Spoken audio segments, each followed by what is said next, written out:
Au lendemain de leur violente altercation, Yvan et Camillo soignent leurs blessures, chacun de leur côté.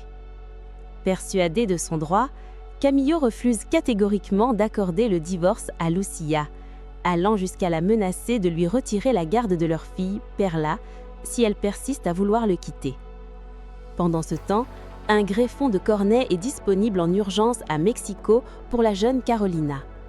Ne pouvant se déplacer lui-même, Camillo s'oppose au départ de sa femme, la soupçonnant de vouloir rejoindre Yvan. C'est finalement Anthony Maguire qui prend la situation en main. Il affrète un jet privé et propose d'accompagner Lucia et Carolina dans la capitale pour l'opération. En parallèle, Anthony rend visite à Doña Carlota pour clarifier les malentendus du passé. Il lui révèle qu'Yvan et Lucia s'aiment toujours et que Perla est bel et bien la fille d'Yvan. Consciente de l'erreur qu'a été ce mariage forcé, Doña Carlota tente de convaincre sa fille Lucrecia de soutenir la séparation, mais cette dernière refuse catégoriquement d'affronter un nouveau scandale. Feignant de vouloir consoler Camillo, Marie Paz profite de la vulnérabilité de son beau-frère pour s'introduire dans sa chambre en pleine nuit et le séduire. Alors qu'ils sont au lit ensemble, Doña Carlota les surprend en flagrant délit. Ses cris d'horreur réveillent toute la maison. Lucia se précipite dans la pièce et découvre sous le choc la trahison ultime de son mari et de sa sœur.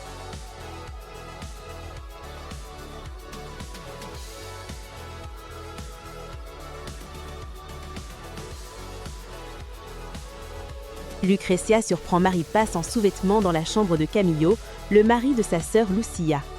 Malgré les excuses bancales de Marie Paz, Lucrecia met sa fille à la porte sans ménagement. Pendant ce temps, Lucia confie son désarroi à sa grand-mère Carlota.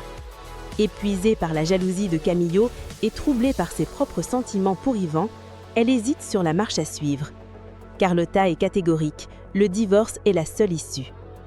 Le lendemain, Carlota informe Camillo que Lucia part à Mexico pour l'opération de Carolina et lui ordonne de quitter le ranch.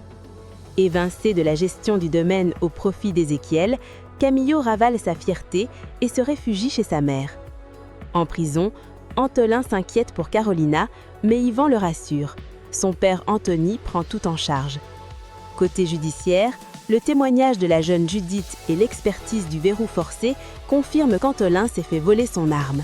Pourtant, le juge s'obstine à chercher un mobile financier. Camillo rend visite à Antolin. Hors de lui, il avoue la scène du ranch avec Marie Paz. Antolin le traite d'imbécile. De son côté, Camillo consulte Monsieur Mondragon qui cherche à manipuler la situation en insinuant qu'Yvan se sert du dossier d'Antolin pour régler ses comptes. De retour chez Arcelia, Camillo finit par avouer la vérité sur son expulsion. De rage, sa mère le gifle. À l'hôpital, le spécialiste confirme que la greffe de cornet de Carolina est un succès complet. Pour éviter toute complication liée à la pression en avion, le retour devra se faire par la route. Anthony appelle Yvan pour qu'il vienne les chercher, l'incitant à ne pas abandonner Lucia et à se battre pour elle. Dans un restaurant, Marie Paz avoue cyniquement à Judith son attirance pour Camillo et son désir de voir le mariage de Lucia voler en éclats. Orange, Lucrecia reproche à Carlota d'avoir chassé Camillo pour éviter le scandale, mais Carlota défend la santé mentale de Lucia. Au même moment, Arcelia appelle Yvan pour lui annoncer la nouvelle. Camillo a quitté le ranch et le couple est séparé. Yvan reste sous le choc, entre stupeur et espoir.